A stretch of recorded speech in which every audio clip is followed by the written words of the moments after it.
मोटिभेसनको च्याप्टरमा चाहिँ हामीले मोटिभेसनको डेफिनेसन, क्यारेक्टर, इम्पोर्टेन्ट अनि मेथड अनि theory of motivation. Theory of मोटिभेसनमा भनेको चाहिँ कन्टेन्ट थ्योरी अफ मोटिभेसन र प्रोसेस थ्योरी अफ मोटिभेसन भनेर दुईटामा डिभाइड गरिएको छ।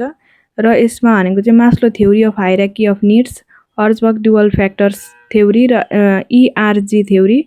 त्यसै गरी प्रोसेस थ्योरी अफ मोटिभेसन भनेको theory X and theory Y of motivation, expectancy theory, equity theory, Z theory, क्याफेटेरियन models, goal setting theory. यो यहाँबाट यति चाहिँ हामीले यो मोटिभेसनमा चाहिँ देख्न सक्छौँ। यसको हामीले कन्सेप्टली पनि बुझ्यौँ भने भइहाल्छ, इक्जाममा लेख्न हामीले त्यति सकिन्छ। आजको टपिक छ Herzberg two factors theory. Hrzberg two-factor theory of motivation developed by Frederick Hrzberg.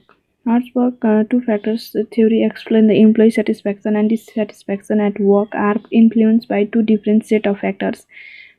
यो Hrzberg two factors theory भनेको चाहिँ फ्रेडरिक हर्जबर्गले चाहिँ डेभलप गरेको। यसमा चाहिँ के भन्छ, इम्प्लोइको सेटिस्फ्याक्सन र डिससेटिस्फ्याक्सन एट वर्क चाहिँ influence by two different set of factors भनेर भनिएको छ, हाइजिन फ्याक्टर्स र motivational factors. It is also call the motivation hygiene theory or dual factors theory पनि यसलाई भनिन्छ। हाइजिन फ्याक्टर्समा चाहिँ के पर्छ भन्दाखेरि चाहिँ hygiene factors are related to the work environment and job condition. They do not usually motivate employee to perform better but they are absent can cause dissatisfaction. Hygiene factors भनेको चाहिँ एउटा मोटिभेसन फ्याक्टर्स, त्यसले चाहिँ motivate इम्प्लोइलाई motivate usually चाहिँ motivate गर्दैन इम्प्लोइलाई perform better गर्नलाई, बट तिनीहरूको एब्सेन्ट हुँदाखेरि पनि के हुन्छ, कज हुन्छ इम्प्लोइमा चाहिँ डिससेटिस्फ्याक्सन बढ्छ। कस्तो भन्दाखेरि salary, wages, company policy, job security, working condition, relationship with supervisor, relation with coworker, supervision and status. यो भनेको चाहिँ हाइजिन फ्याक्टर्स भनेको चाहिँ एउटा वर्किङ इन्भाइरोमेन्ट अर जब कन्डिसनहरू यसमा एक्सप्लेन गरिएको हुन्छ, जसमा चाहिँ सेलरी, वेजेस, यिनीहरूले चाहिँ के अरे त्यो इम्प्लोइलाई चाहिँ मोटिभेट गर्दैन बेटर पर्फर्म गर्नको लागि। अनि फेरि यिनीहरू भएन भने चाहिँ फेरि यसको एब्सेन्समा पनि के हुन्छ, उनीहरूलाई डिससेटिस्फ्याक्सन हुन्छ। Example, if the employee receive a very low salary or work is an unsafe workspace, they become dissatisfied. Improving this condition can remove dissatisfaction but does not necessarily make the employee highly motivated.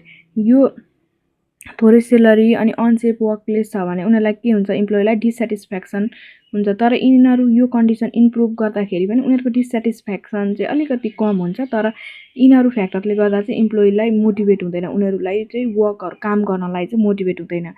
Salary आउँछ, wages आउँछ, जब security कुराहरू उनीहरूकोमा छ, तर पनि उनीहरूलाई के हुँदैन, त्यो चाहिँ उनीहरूको फ्याक्टर्स हुँदैन कि उनीहरूले काम गरौँ मोटिभेट गरौँ, किनकि त्यो अब उनीहरूले गर्नुपर्छ, उनीहरू गरिरहेकै हुन्छन्।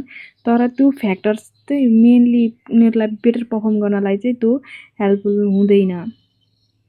राम्रो सेलरी दियो भने उनीहरूलाई के हुन्छ भन्दाखेरि चाहिँ उनीहरूको डिससेटिस्फ्याक्सन चाहिँ ठिकै छ, यतिसम्म चाहिँ ठिकै हो भन्ने चाहिँ हुन्छ, तर त्यो फ्याक्टर्सले गर्दा चाहिँ उनीहरू मोटिभेट हुँदैनन्।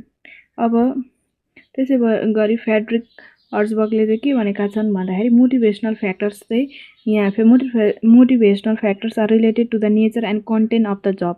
There present create job satisfaction and encourage employee to perform better छ। अब यहाँ मोटिभेसनल फ्याक्टर्समा चाहिँ उसले के भनेको छ भन्दाखेरि चाहिँ यो फ्याक्टर्सले गर्दाखेरि चाहिँ इम्प्लोइलाई चाहिँ उनीहरूको सेटिस्फ्याक्सन पनि बढ्छ। र मोटिभेट फ्याक्टर्स भनेका चाहिँ यिनीहरू हुन् achievement, recognition, responsibility, advance or promotion, personal growth, challenging and meaningful work, opportunity for development.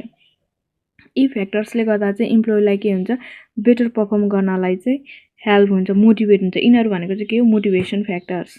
If an employee is given responsibility for important project and receive recognition for successful performance, they are likely to feel satisfied and motivate. उनीहरूलाई चाहिँ के हुन्छ, त्यो satisfied हुन्छ र motivate हुन्छ। मलाई कसैले चिने, म रेस्पोन्सिबल मान्छे छु र मलाई यो प्रोजेक्ट दिए, म मतलब यति इम्पोर्टेन्ट छु भन्ने जब उनीहरूलाई फिल हुन्छ, उनीहरू सेटिस्फाइड हुन्छन्। अनि त्यो प्रोजेक्ट उनीहरूले गरेर बुझाइसकेपछि उनीहरूलाई उनीहरूको प्रमोसन दिने अझै उनीहरूलाई अगाडि उनीहरूको पर्सनल ग्रोथमा त्यसले हेल्प गर्छ भने चाहिँ उनीहरूलाई के हुन्छ they feel satisfy and motivate. Hygiene factors भनेको प्रिभेन्ट डिससेटिस्फ्याक्सन। हाइजिन फ्याक्टरले चाहिँ के गर्छ प्रिभेन्ट डिससेटिस्फ्याक्सन गर्छ भने मोटिभेसनल फ्याक्टर्सले चाहिँ क्रिएट सेटिस्फ्याक्सन। प्रिभेन्ट डिससेटिस्फ्याक्सन भनेको चाहिँ अब उनीहरूको वर्किङ इन्भाइरोमेन्ट एकदम नराम्रो थियो त्यो नराम्रोबाट अलिक राम्रो हो भने उनीहरूलाई के हुन्छ अलिकति भए पनि उनीहरूलाई डिससेटिस्फ्याक्सन चाहिँ प्रिभेन्ट हुन्छ, उनीहरूको अलिकति ठिकै छ भने जस्तो हुन्छ। अनि मोटिभेसनल फ्याक्टरमा चाहिँ क्रिएट सेटिस्फ्याक्सन, प्रमोसनहरू दिए अनि उनीहरूको अरू रिकगनाइजेसन भयो, उनीहरूको स्ट्याटस अलिक बढो हो त्यस्तो भने के भयो त्यो फ्याक्टर्सले चाहिँ के गर्छ उनीहरूलाई मोटिभेट सेटिस्फ्याक्सन गर्छ। Related to work environment, related to job itself, external factors, internal intrinsic factors, salary, policy, security, यसमा भनेको achievement, recognition, responsibility, their absence cause dissatisfaction। अब यिनीहरूको एब्सेन्ट भयो भने पनि के हुन्छ इम्प्लोइलाई डिससेटिस्फ्याक्सन हुन्छ। अनि यिनीहरूको प्रेजेन्स हो भने चाहिँ के हुन्छ मोटिभेसनल फ्याक्टर्सको प्रेजेन्ट भयो भने चाहिँ के हुन्छ क्रिएट मोटिभेसन, उनीहरूमा मोटिभेसन हुन्छ। अब हामीले ब्याङ्किङ इक्जाम्पल लिन सक्छौँ।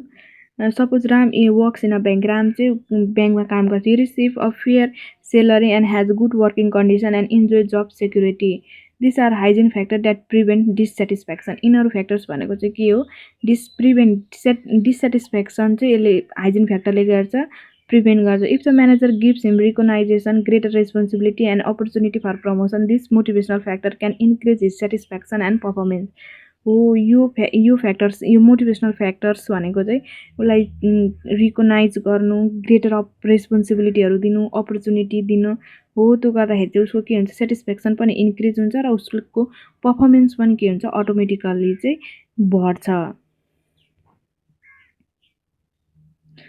अब मेन आइडिया भनेको removing dissatisfaction is not same as creating motivation भनेको चाहिँ therefore managers should provide adequate hygiene factor to avoid dissatisfaction and provide motivational factor to increase satisfaction, motivation and performance.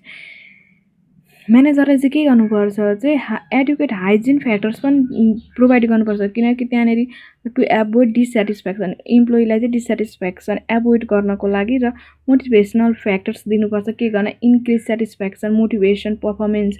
अर्गनाइजेसनमा employee motivate भयो भने के हुन्छ उसले automatically उसले के गर्छ पर्फर्मेन्स बेटर गर्छ कि अनि त्यो ओभरअल त्यहाँनिर के हुन्छ अर्गनाइजेसनको ग्रोथ हुन्छ। हाइजिन भनेको keep employee from being unhappy, motivation भनेको make employee want to perform better. मोटिभेसनमा चाहिँ मोटिभेसन फ्याक्टर्सले चाहिँ के make employee want to perform better. आजको यति नै छ हजबक थ्योरीमा, हजुरहरूले बुझ्नुभयो कि भएन?